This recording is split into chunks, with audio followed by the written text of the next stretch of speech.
up, me ducks. It's Simon here. Welcome back to the Hermit's Cave. It's Saturday, 7 p.m. and it's a very warm day. I'm very hot. I was just saying to Brian, who I'll bring in a second, that I've had to turn the fan off because the noise is too distracting. So hopefully over the next hour, I can keep myself cool. And they say if you have a hot drink, it actually keeps you cool. So I'm going to test that theory. But as you will have seen from the title and from the ticker that's going across the bottom, I'm delighted today to be joined by, I was going to say an old friend, but that term always sounds a little bit derogatory, doesn't it, when you say an old friend? But a good friend who I haven't had the pleasure of being able to have a chat to for some time. So without further ado, let's welcome Mr. BCC himself, Brian Cormack Carr. Hello, Brian. Hi, Simon. Hi, everyone. So good to see you. It's great. And I was thinking earlier that you actually was one of the first people that I did a catching up with when I started doing them at the beginning of 2019. No, sorry, beginning of 2018. Yes, that's right. Because I interviewed Kelly Bear was my first in the February, and I interviewed you on the 3rd of March 2018, which is like 4.25 years ago. Where has that time gone? Right? And in some ways it feels like yesterday. And then in other times I think, wow, so much has happened in the last 4.3 years, which we'll come on to in a little while. But then, you was very new to the community. I think you'd only had a channel for like 3 months. And since then, we've actually met. We've met twice. Once in Birmingham, which is your hometown, home city.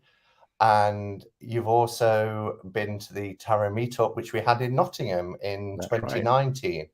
And you've actually been here. I'm going to share. I have been in the cave. Yes, I know the secrets of the cave. I've been in there. So and rifled through Simon's decks. Here's a little flashback for us. So we've got this picture of Brian sitting in the chair that I'm sitting in now, in front of my decks and things. But yeah, even that feels like just yesterday, and that is 3 years ago, isn't it? Since the first meetup. Well, you were one of the people that I properly started following on TarotTube, because I don't know about others, but I think probably like many of us, it's not like I woke up one day and thought, I'm going to have a YouTube channel about tarot. I just I began to notice what I was watching, and a lot of it was tarot related. And I thought, oh, that's interesting. People are sharing information about their journey with tarot and the decks that they like and so on. And so I thought, well, maybe I could do that as well. And certainly looking at what you were doing, I thought, wow, that looks like it's fun. And you made it seem so not easy, but approachable and interesting. So that's why I started following you, and then discovered there was this whole community. Amazing. Yeah, and I can remember thinking when you came on the scene, another Brit guy. Yes, because it was so rare then. I always say that when I started the channel, one of the things that people always said to me, and I think that's why my channel was really popular at the beginning, was I was male, and they were very few and far between in the tarot community. But B, I was male and British, and that just wasn't a thing. And now look, at the community now. But I do remember you coming on the scene and thinking another British guy, and we share the same first name as well. Even though I go by my middle name, we have the same first name. That's right. So I just wanted to say hello to everybody who is here as well, because I went straight into naturally. I can't give individual welcomes because there's already 57 people here chatting away. But a collective hello to everyone. There will be an opportunity. We intend to be on for about an hour. Brian's not feeling the best today, but is still soldiering on and is here. And yeah, so I said earlier that we'd try and stick to an hour, but I'll try and make sure there's some time for questions as well from people here in the chat. As long as my cough holds out, I'm good to go. As long as between your fan and my cough, if we can keep them under control, we'll be okay. Yeah. I've noticed, by the way, that Becca. I wondered how long it would take Becca to mention the sun cream incident, and it took what, 2 minutes? I kind of should have perhaps downloaded that picture as well and perhaps As we were flashed speaking, I that suddenly up. thought, I hope Simon hasn't got that one. You're going to have to explain that now, though, aren't you, Brian? Well, People are going to be yeah, like, that was on our wonderful Nottingham Tarot meetup, which was so much fun. We had a great time, and it was really nice weather, really warm. And I can't remember whose sun. Was it your sun cream, Simon? I didn't have my hat, and obviously I'm at risk of sunburn being bald, and so I thought, oh, I should have brought sun cream. And somebody lent me their sun cream, and I put a bit too much on. And so I squirted a huge amount onto my hand and then slapped it onto my face. And of course, everyone's camera came out, and there's pictures of me that look as though I've just been attacked by a seagull. yes, it's a very amusing picture, and there was quite a few kind of, you have those pictures sometimes that appear online or in publications, and people say, for the best quote, please add Yeah. below. There was quite a few quotes that was added to that Yes. picture as well. So, where to begin? So, it's 4 years since we had a catching up with. It's quite rare, actually. It's happened a couple of times where I've had people back on. And obviously, I don't ask the same questions, although, 4 years, 3 months is a long time in the world of YouTube. So there might be a few little bits here and there. But what's life been like for you in the last 4 years? Are you still living in the same place? Are you still doing the same job? What's Yeah, happening? yeah, I am. I'm still in Birmingham, which you mentioned is my home base now. I'm originally from Scotland, but I've lived in Birmingham. Well, I've lived in Birmingham for about 15 years, and I've lived in England for about 25. And I'm still in the same job. I'm chief executive of a local charity here, and I've done that job for about 15 years. And it's just one of these jobs that changes every so often, changes every time we get new funding and new projects and so on. So it's always very interesting and busy. So that's kept me busy. And I work as well as a coach. So I do coaching sessions as well with a small number of clients at the moment. I don't have time to take on too many, but a small number of clients. I'm still in the same house, and I suppose, well, a bit like you were saying at the beginning, we've been through this really strange period, particularly in the last couple of years, with the whole kind of COVID thing and lockdowns and so on. And before we came on, Simon and I were just talking about working patterns, and I'm doing kind of hybrid working at the moment. So I work from home quite a lot, and occasionally go into the office when I need to go in for meetings and so on. So it's been interesting. And before COVID, for about a year before COVID, I was traveling up and down to Scotland because my dad was unwell. He had cancer, and he subsequently died about 2 months into the first lockdown. So I had this weird experience of going back because we were in the lockdown, and it became evident that really, his time was going to be short. He didn't have very, very long left. And so of course, we didn't know if we could travel at the time. In fact, we couldn't travel, really. That was the truth of it. You weren't meant to travel. But in discussion with his GP and with the local NHS people here, I got kind of special dispensation to drive up overnight to Scotland. I did half think that Nicola Sturgeon was going to be waiting Be for at me the at the border, border. yeah, with a helicopter, get back. But she wasn't, and so I was able to be back and spend about a week with Dad before he passed. And then because we were still in lockdown, and because my mum then was going to be on her own, I actually stayed in Scotland for just over 3 months because I thought, well, I'm not going to leave her on her own, having just lost her husband. So I had a weird kind of, for me, actually, what it did was, I mean, apart from all the trauma, obviously, of losing Dad, it broke the lockdown up for me. So I had been in different places, and so I really felt for people that were I mean, even that was quite difficult, but being only in two places, but people who were literally stuck in one place all that time, I really, really felt for them. Mm. So that was kind of the sort of intense period. And then since then, as we've been beginning to come back into some degree of normality, I've started to do a bit more coaching work and written, well, contributed to a book that was published, and I've written some coaching courses. So I've begun to get more active again. And I was saying again to Simon before we came on, I am going to do some more YouTube videos. I've got a pile of unopened decks here actually, which I'm going to start working my Just way through. waiting. Yeah.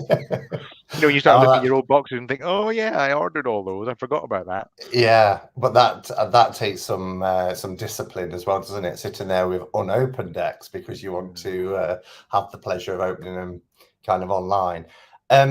What I was going to ask you about when you mentioned about the lockdown as well, and I know that your work was in coaching within the voluntary sector, and the work that you did, and you're now doing this sort of hybrid, half working from home, half going into the office.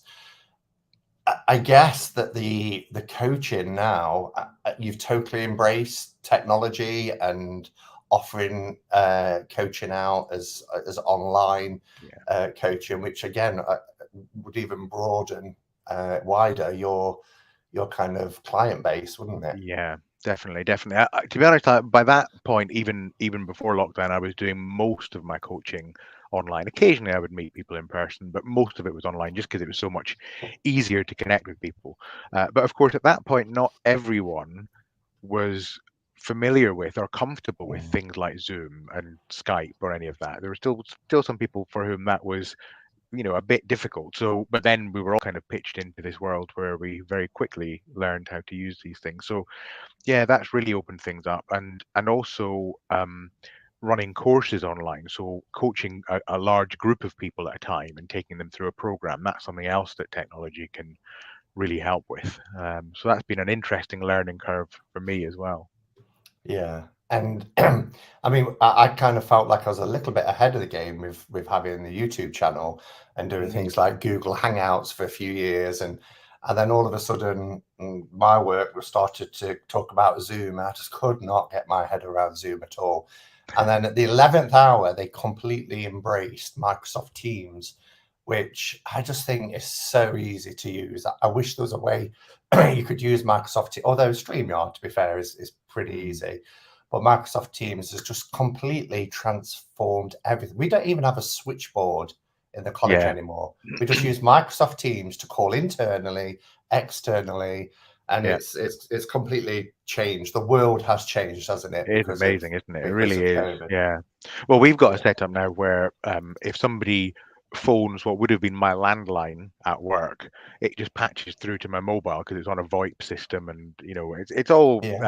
it's all just so different and so good. Teams is great. The only thing is I had a what could have been a bad experience with Teams because I was in a meeting, work-related meeting, and my deputy chief executive, who was chairing the meeting for me, because I was a bit late, said, "I'm going to record the meeting so we can take minutes afterwards." And so we thought that's fine. The meeting ended. I got on with my work, and at the end of the day, I'm talking about like 5 hours later or something. I sat down at my computer and started closing off my browsers and everything, and I closed down my browsers, and there was me on the screen, and I thought, oh. And I thought, oh, I seem to be in a Teams meeting. And then I looked at the recording time, and the recording time said 5 hours and whatever it was. And I thought, oh my God, I when we left the meeting, I obviously didn't leave the meeting, and they've got 5 hours of Brian sat at his desk, hopefully just working and typing and not stuffing his face and browsing the internet. And I just thought, oh no. So I phoned my deputy and said, I just want to let you know, you've got 5 hours of a recording of me. You do not need to watch it all. Oh, but She was like, okay. you just know that they will. I know, I know. I was thinking, oh no. Oh, I would be mortified because Well, you start thinking about what have I been, who I've been yes, on the phone with, and what have I been saying, and yeah, have I been chattering? Because I sometimes just chatter away to myself. I You know do what it's like. You kind constantly. of, Yeah, yeah. You see an email that annoys you, and you go, oh, yeah. And I thought, oh no, what have I been saying? yeah. So I use an app called Glide, which is a video recording messenger service. So you record a message to someone on video, face to face, and you send it, or they can watch you live if they happen to be on at the same time. And then they watch it and then they record one back. And this particular day, I sent one to my sister. And what I thought I'd done was switch it off. And I put the phone down at the side of me. Well, I get 15 minutes recording time. And then she messaged me when it ended and said, just watch your glide back. And it was horrific because I then sat and at my dinner, and I don't know if you've ever, or I live alone, but the noises I was making when I was eating my dinner, which I would never make in front of somebody else face to face. And then I'm talking to myself because I live alone. So, of course, I talk to myself. And it was the most embarrassing thing, because she was sat there watching this thinking, he hasn't switched off, but decided to watch the whole 15 minutes anyway, just to make the agony even worse. So I empathise with you. But you've certainly kept yourself busy over the last 4 years since we chatted online. You mentioned earlier about a book. You've mentioned about the courses that we'll come on to as well. So do you want to just kind of bring us up to date with, and I even remember you was giving out free resources that you could download, and you've just kept yourself so busy. Do you want to tell us about some of the stuff that you've been doing? Yeah, well, I suppose my my kind of interest lately has been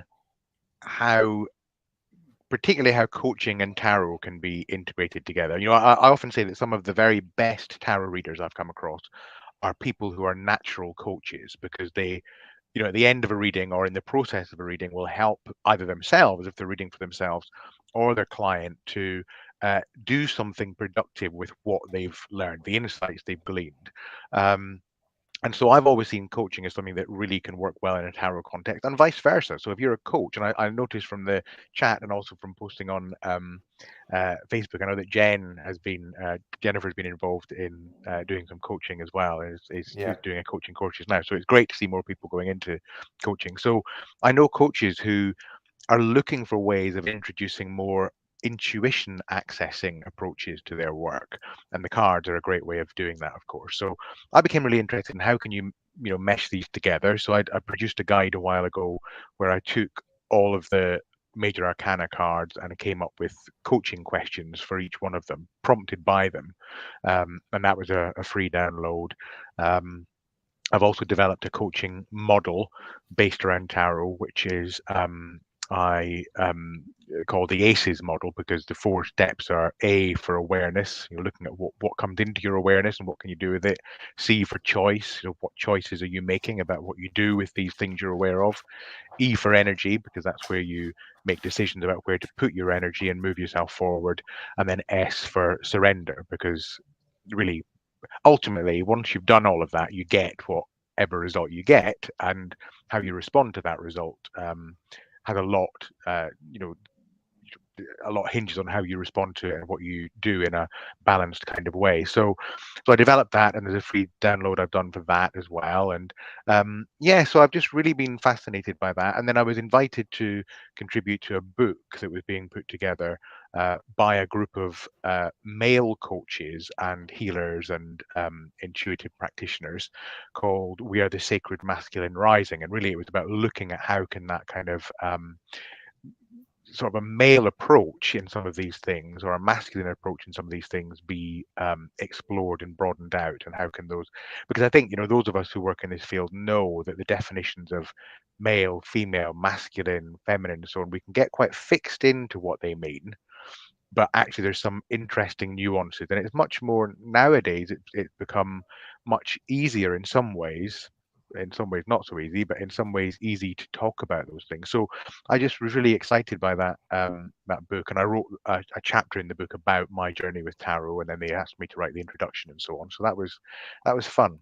And it became a #1 bestseller on Amazon, I It believe. did, yeah. Well, the Kindle version went to #1, and I mean, it's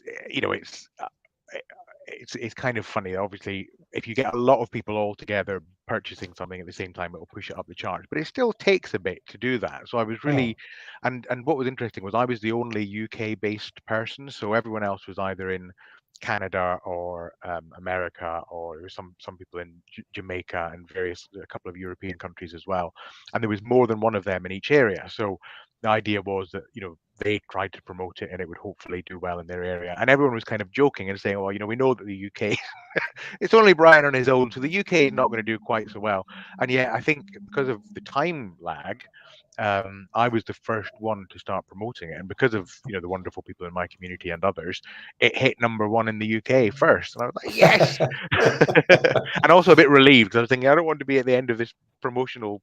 Don't let the side down. Yeah. So thank you everyone who downloaded the book. That's brilliant. So the courses that you're doing now, I've had a look at them. So there's a tarot coach session success, and then a tarot coach GoPro, which is about setting up a professional practice, isn't it? That's right.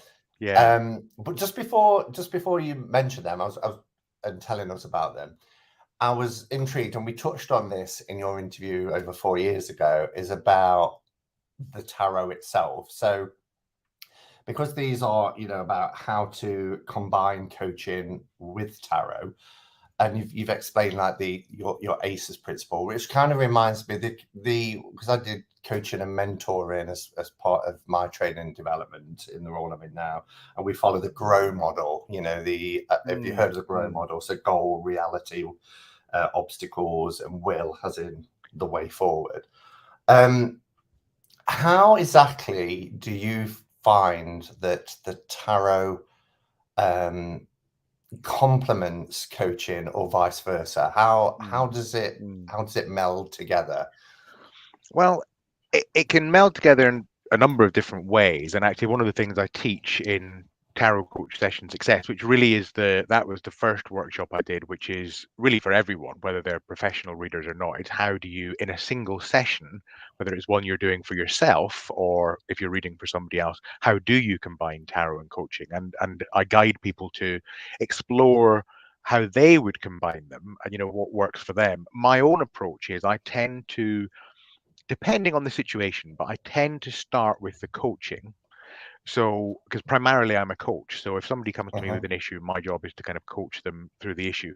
And then if there's a particular point where the way I look at it is that coaching is quite although it can have intuitive elements to it, is quite a linear, rational approach, especially when you look at GROW. It's, what's your goal?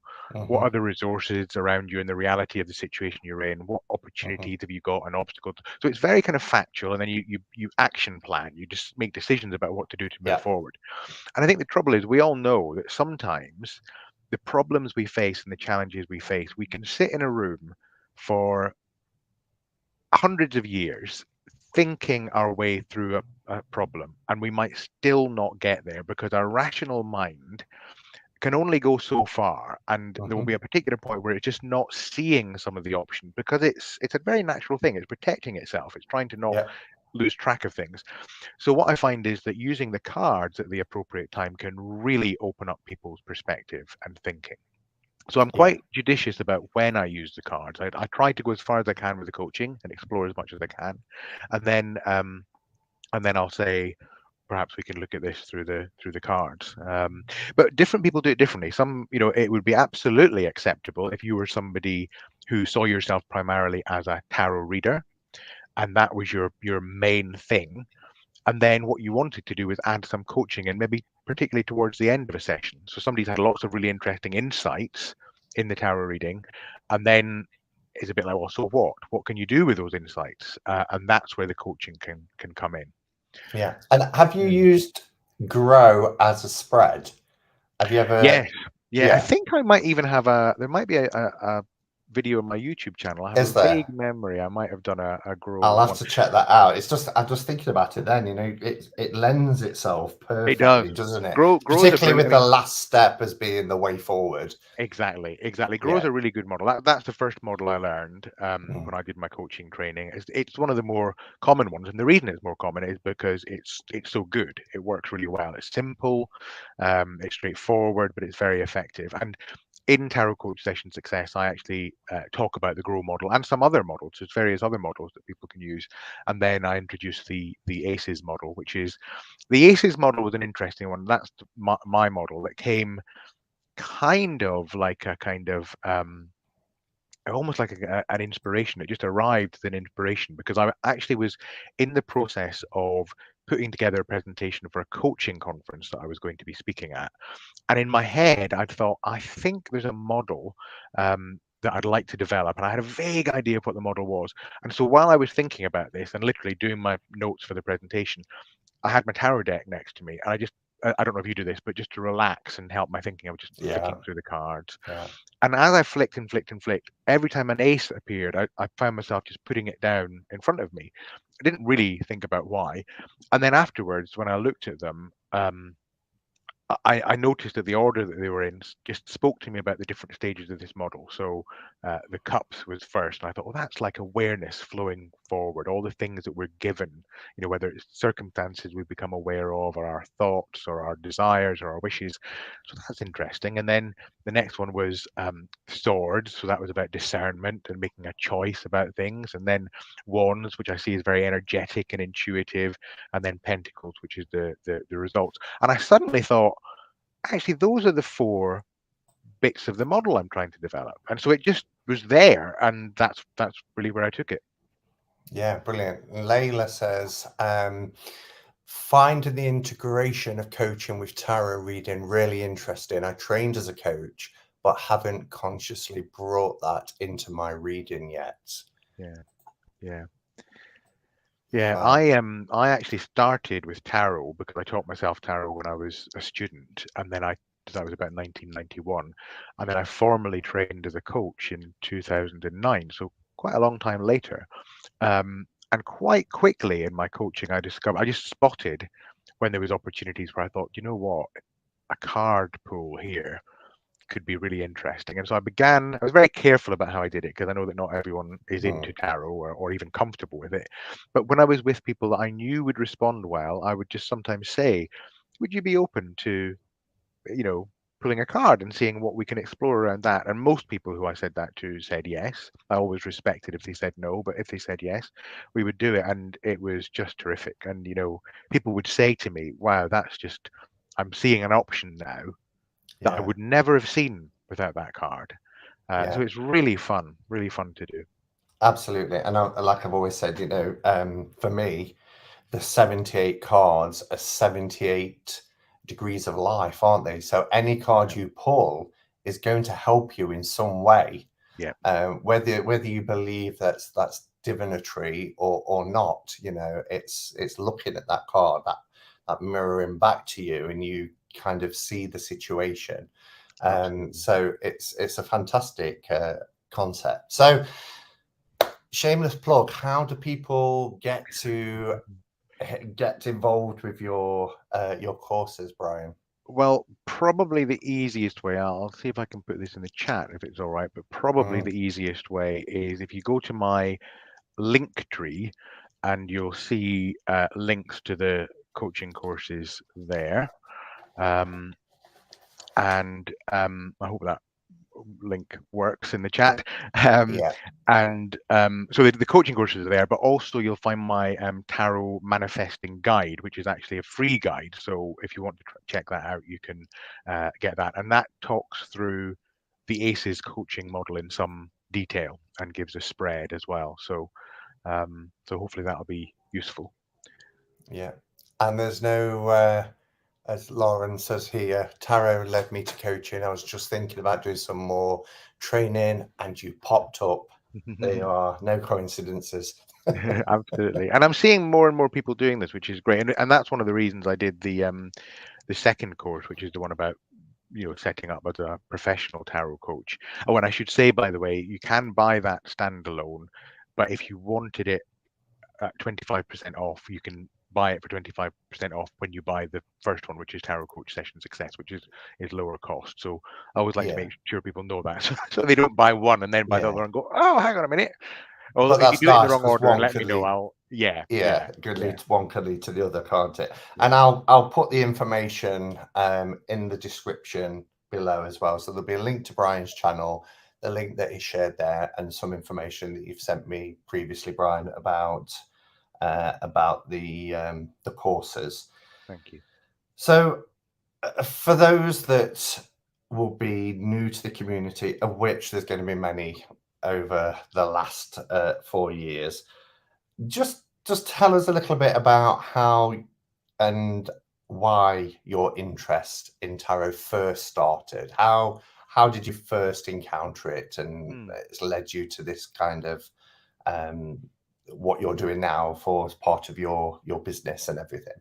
Yeah, yeah. Well, my first actual encounter with tarot, as in a physical tarot deck, was at university, and there was a girl who lived in the room above mine in my hall of residence who I became friendly with, and she had a tarot deck and a bag of runes.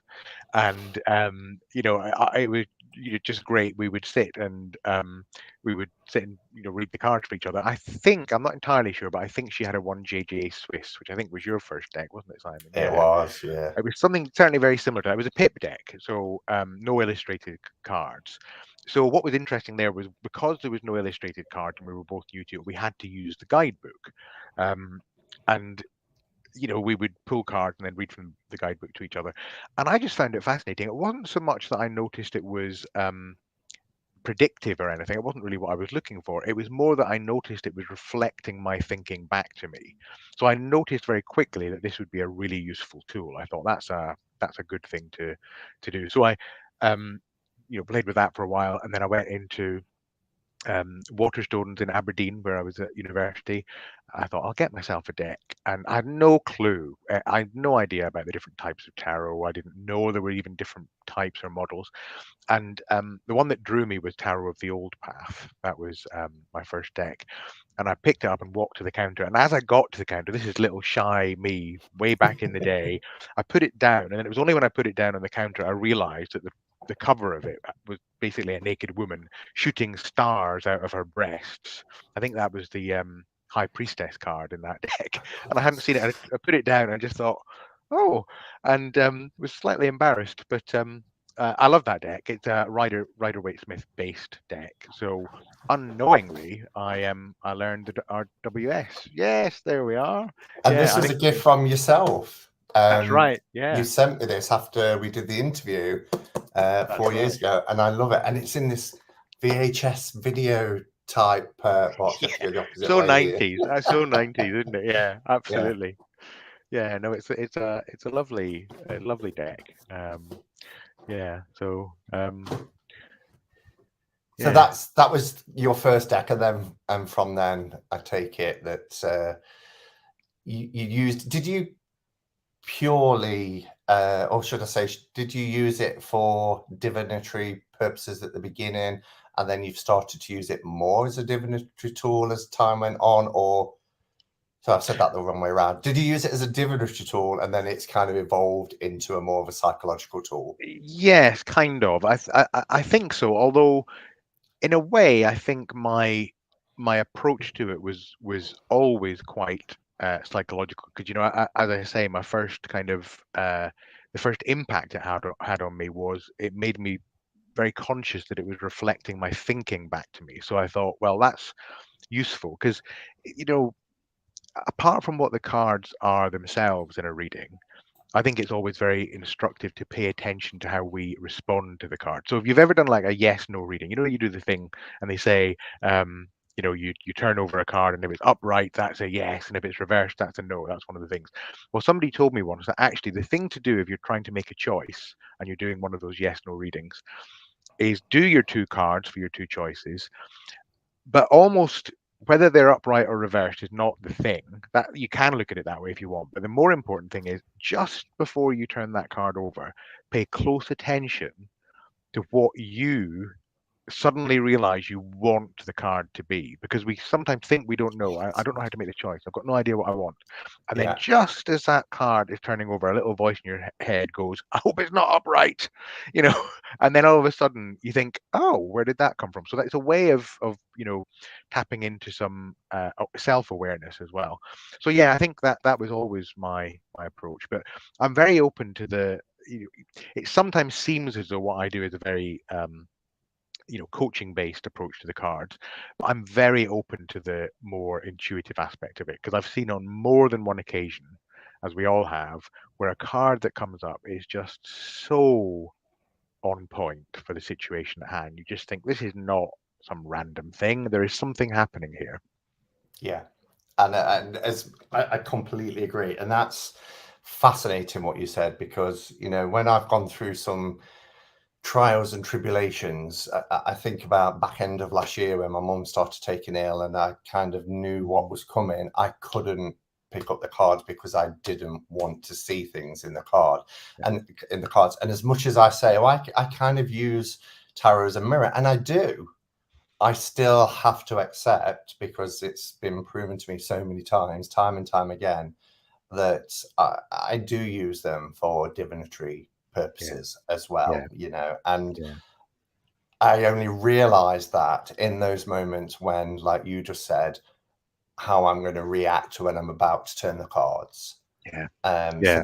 that shows the power that I invest in them, Yeah. because of how I'm reacting to what they're telling me or what they're about to tell me, and Yeah. whether I want to go there or not. I get into Yeah. that fight or flight Absolutely. phase. Absolutely. Yeah. And my belief is that there is a very deep connection between the archetypal images in tarot and our own psyche.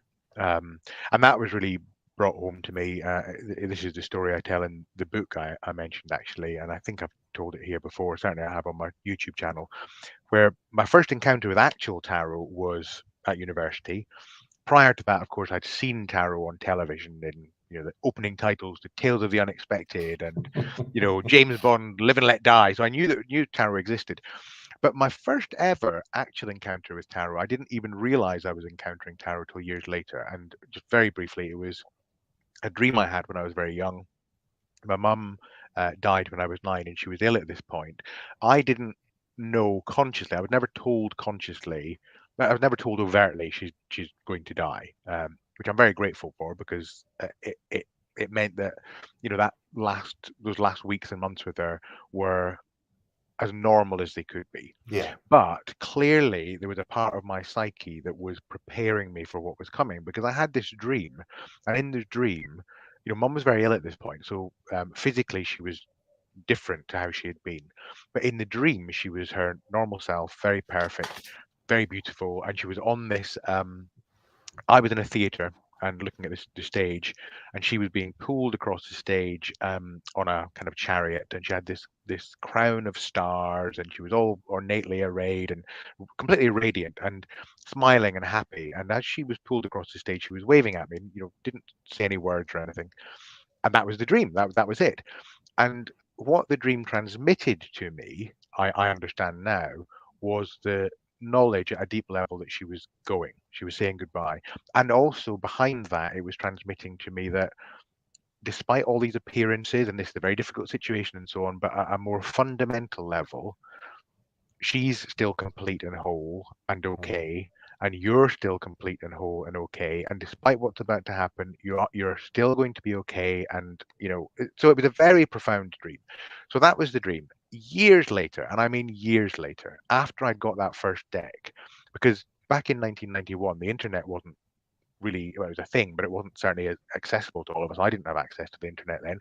So I didn't come across the Rider-Waite-Smith deck until several years after I got Tarot of the Old Path. And when I got my first Rider-Waite-Smith deck and was flicking through, I think actually a friend showed it to me, so all the cards were out of order.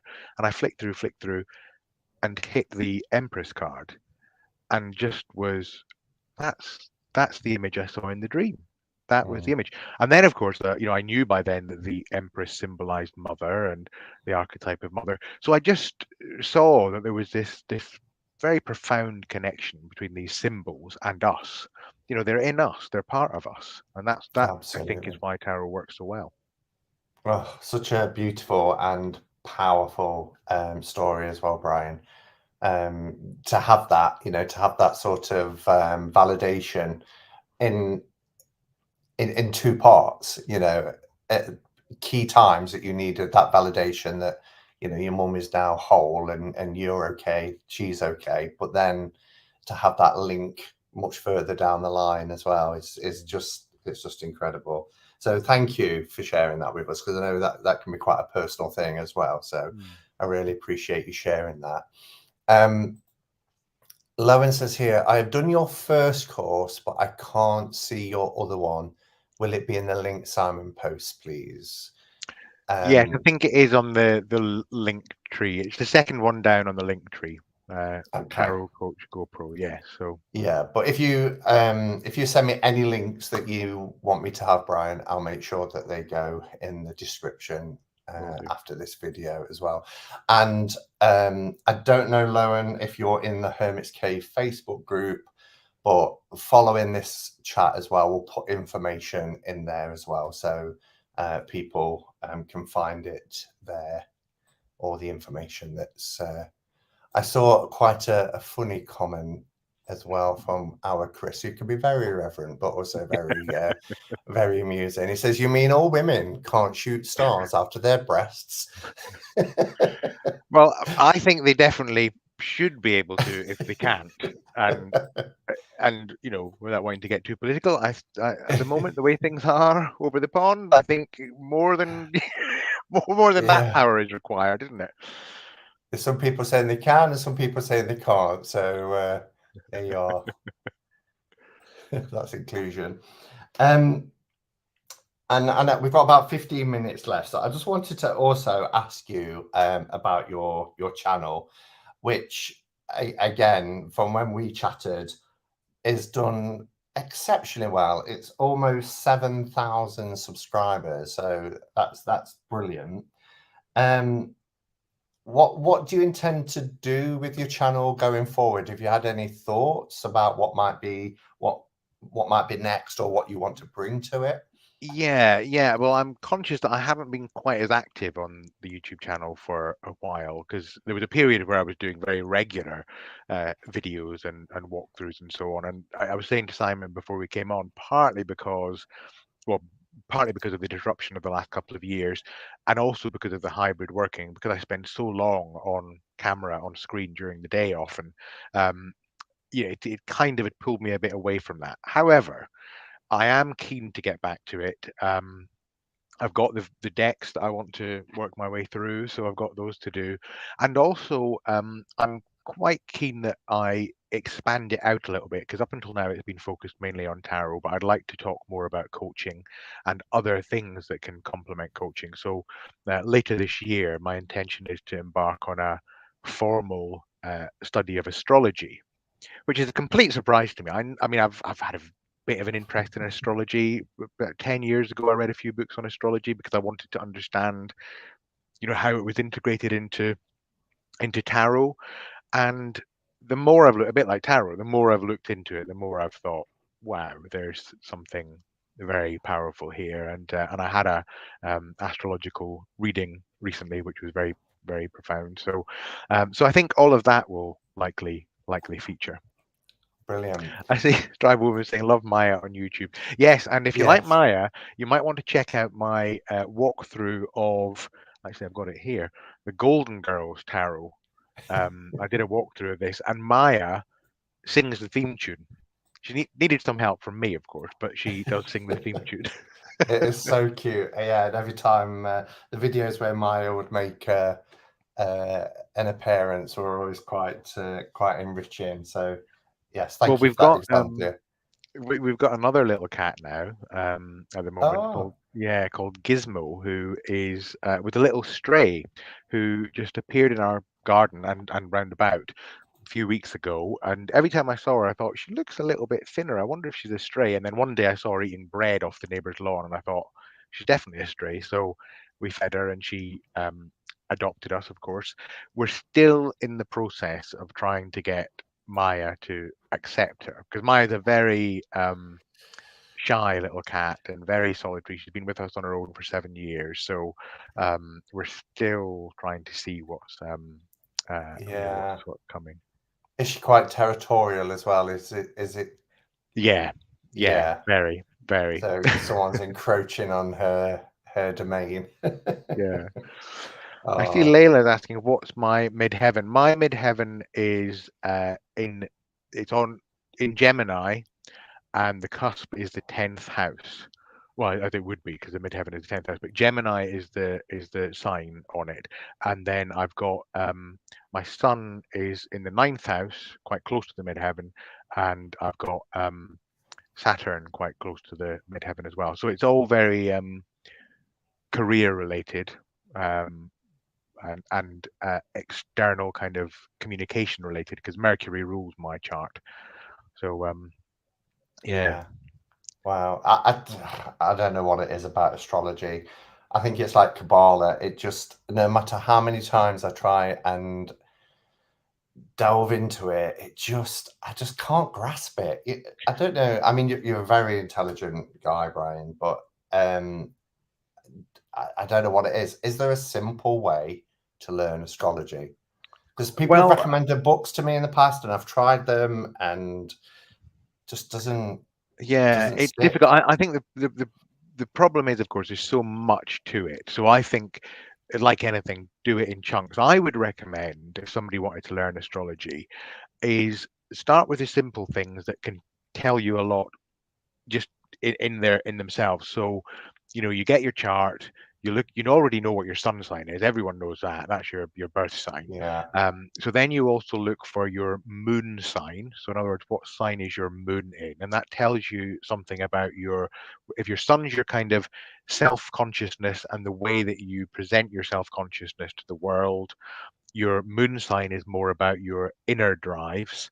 And then there's your ascendant as well, which is the rising sign. That's a sign that's rising over the eastern horizon at the time of your birth. And that tells you something about the way you present yourself to the world. So in my case, my sun sign Gemini. That's why I talk so much. Chat, chat, chat, chat, chat. And Virgo is my rising sign. And also my moon is in Virgo. And Mercury, the planet Mercury, rules both of those signs, because every sign has a ruler, and that tells you something about the quality. So I know, for example, that my chart is very Mercury influenced. And in fact, the astrologer I saw recently, a very good astrologer called Claire Martin, who wrote the books Mapping the Psyche, she opened the conversation with me by saying, "Your chart's very mercurial, isn't it?" And I was like, "Yes." So yeah. yeah, just start with those. You can learn a lot just Okay. from those.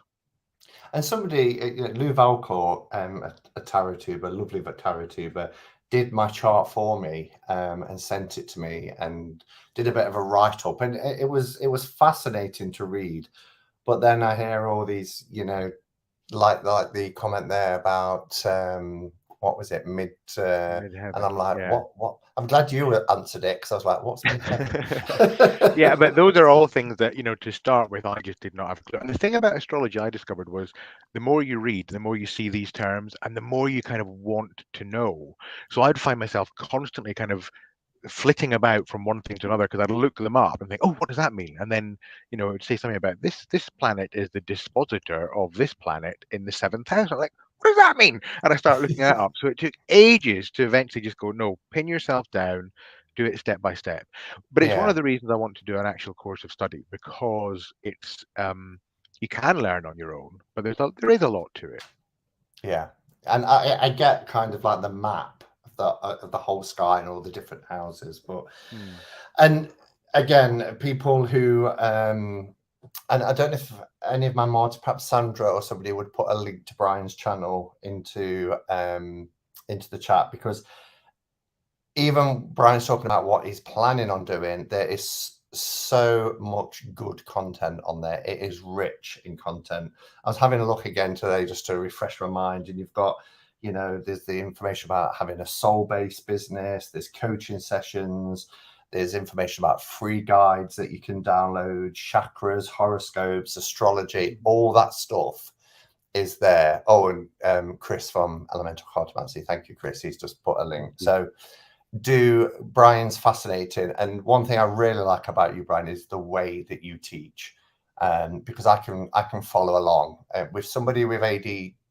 I struggle sometimes in that sort of, even though I work in education myself, I struggle, you know, with being spoken to. But you have such a way of teaching that it hooks you and keeps your attention. So there's some great stuff there. Well, that's nice to hear. I think, you know, one of the things I find about teaching is I often teach what I'm learning. So I, you know, that's one of the reasons, for example, there are some videos on there about astrology, because, you know, I learned enough about some things to think, actually I could share this. And what I love about doing that is that I really don't see myself as being way ahead of everyone else. I just think I'm learning this as I go. And so when I share it, I'm sharing it as much to kind of cement it in my mind as anything else. Yeah, something here makes sense, Brian. Those themes of a lively mind, research and communication tracing across very powerfully. Yeah, that's the thing that made me realize that astrology had something to it, because one of the experiments I did when I was learning about it first was I got my chart and I also got my partner's chart, and I got a book that had lots of delineations of planets and houses and signs and so on. Now, he's not at all into this stuff. He's very practically minded. He enjoys the fact that I'm into it, but he's not really into it. And so we sat down and I said, right, I'm going to read you something, and it's either from your chart or from my chart, and let's see how many of them you can get right. And so I read several different delineations, and it was something like he got an more than 80% hit rate of correctness. Oh, that's you. That's me. That's you. That's me. And I said, well, you know, I know it's not a scientific study as such, but I thought that tells you something. Tell It's him, not just yeah. random, you know. Yeah. The astrology version of Mr. and Mr. Yeah, absolutely. Okay, now, because it was right in the early days when I started doing catching up with, like a month in, there's certain things that have been added to catching up with over the years that you would have missed out on. One of them being paper and plastic, because there's no paper plastic back then. So that's where I just give you two words and you say which one is your preference. But there's also a couple of questions that I always ask at the end of catching up with now. And one is about a dinner party. So you're throwing a dinner party and you can have three guests. One is a guest of honor, and then two of a regular guests, and they can be dead or alive. Who would you invite to your dinner party? Oh gosh. That's difficult. There are so many people that are fascinating and interesting. I think the guest of honor would be Dolly Parton. She's Oh, just yes. I mean, I've been a fan of Dolly for years. Even before, I mean, I know she's always been very popular, but even before it became really kind of cool to like Dolly, um, I always loved Dolly. So I would definitely have her. Before you mention the other two as well, because I in my mind, I thought I know he's going to say as his guest of honor, but I think this person might still come up. But Well, at the moment, I think in terms of regular guests, and they can still be well-known people. Is that oh right? yeah, Yeah, yeah. yeah. Well, I think in terms of they're all women, by the way. Just in my mind, I'm suddenly thinking, yeah, they're all women. Another one is Maya Angelou, Okay. because loved her writing, and I loved what she stood for, and I loved how articulate she was. And we named our cat after Maya Angelou. Uh-huh. We always name our pets after famous female writers. We had two gerbils, Charlotte and Emily Bronte gerbils. So Maya Angelou. And then at the moment, only because she's so difficult to get hold of, I would also invite Kate Bush, who's at number one in the charts at the moment. Because Yes. wouldn't you just love to sit down with Kate Bush? Now, who did Absolutely. you think I was? Did you think I was going to invite Olivia Newton-John? Yes.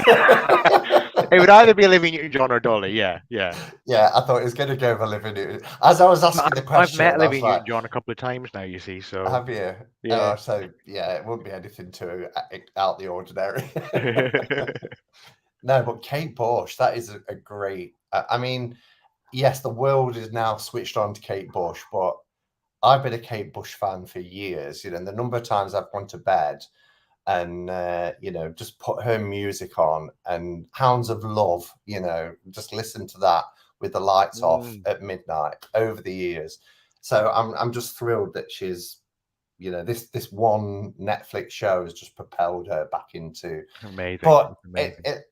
the other thing is, it's not going to bring her back because she's not like that, is she? She's such a No, no, kind of it's fascinating. elusive recluse. Do you Yeah. remember the just going off on a tangent very briefly, but do you remember the Olympics back in 2012 when we had the opening ceremony and there Mm, was all these stars, the great and the wonderful, and then all of a sudden the opening chords of Running Up That Hill mm. started, and everybody just roared because they thought they was about to see Yeah, Kate Bush. yeah, And of course, it then went into something else, and it was Music Through the Decades. yeah, And I just remember thinking, yeah, she did that concert a few years ago, and the tickets were, and I never was, yeah. I wasn't able to I go, I but was able to see her. In fact, was you? yeah, yeah, because my friends and I managed to get tickets, and she was amazing. She was uh, just the kind of staging of it was amazing and so on, but her voice was just incredible. Just she's really Mm, looked after her voice, and yeah, she's just fascinating. And she was interviewed on Women's Hour recently, and yeah, most celebrities, of course, if they're interviewed after this big success, would almost certainly be saying, "Oh, and by the way, I've got a greatest hits coming out next week or something." She just was saying, "Oh, it's really great that it's number one. I'm so pleased that everyone's enjoying it." And when they asked her what she was doing, "Oh, I enjoy gardening," and she was just so down to yeah, earth. So she she's just is. lovely. But she had fame so early, didn't she? Mm, That I think she enjoys her life now.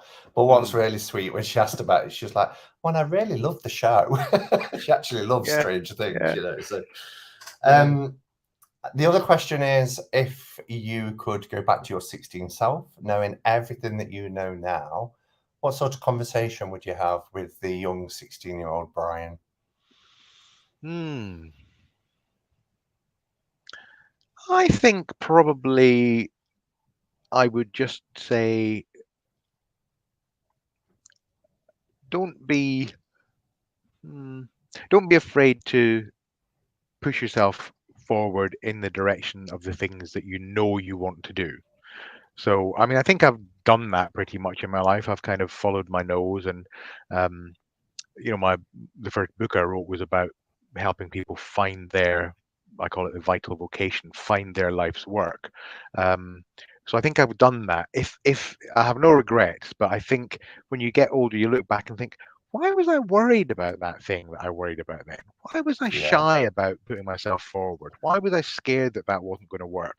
Because the worst that could have happened is it didn't work out and I tried something else. So I think I would just say be a bit less cautious.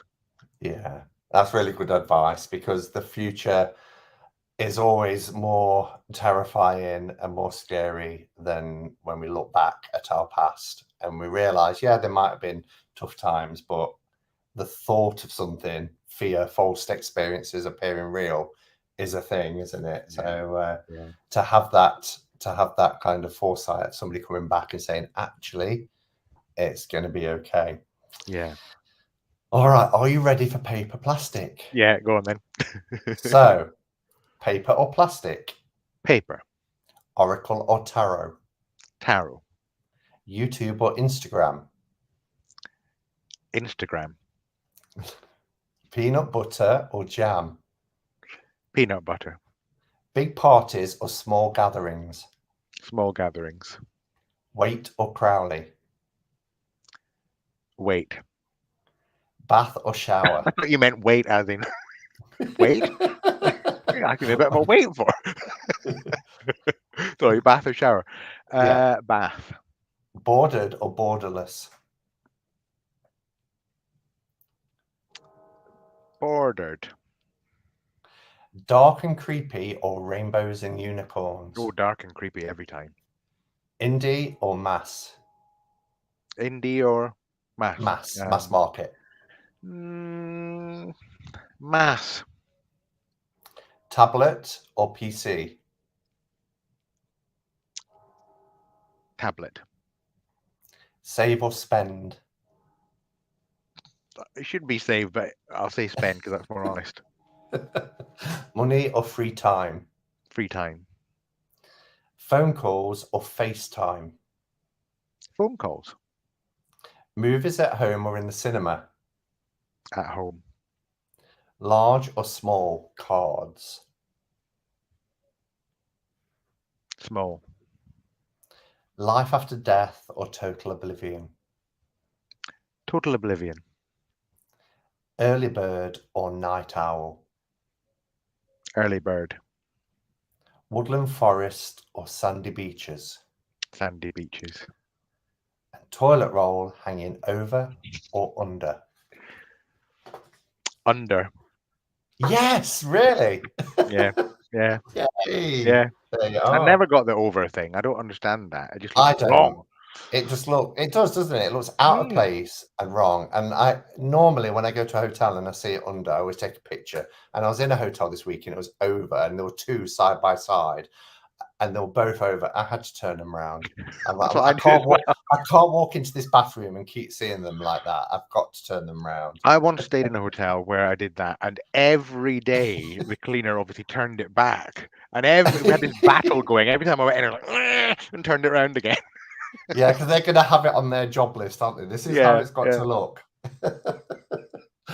Under, that's so wrong. Brian, it's been an absolute pleasure to catch up with you again. And I think I might, do this more with people who I haven't spoken to for a few years, because it's a long time. They say that 2 weeks is a long time in politics. Well, in YouTube, 4 years is a very, very long time with how the world of YouTube changes and how the landscape changes. So thank you for coming on and having a chat with me. Good luck with your courses and any other kind of endeavors that you're undertaking at the moment. I'm sure they'll be successful because you are good at what you do. Anything you want to say or tell us about before we go? Not really, just to say thank you very much, Simon. You're a great interviewer. You're always very easy to speak to, and you always make it fun. And that's one of the reasons I enjoyed the first time so much. And this has been just as much fun. So thank you very much.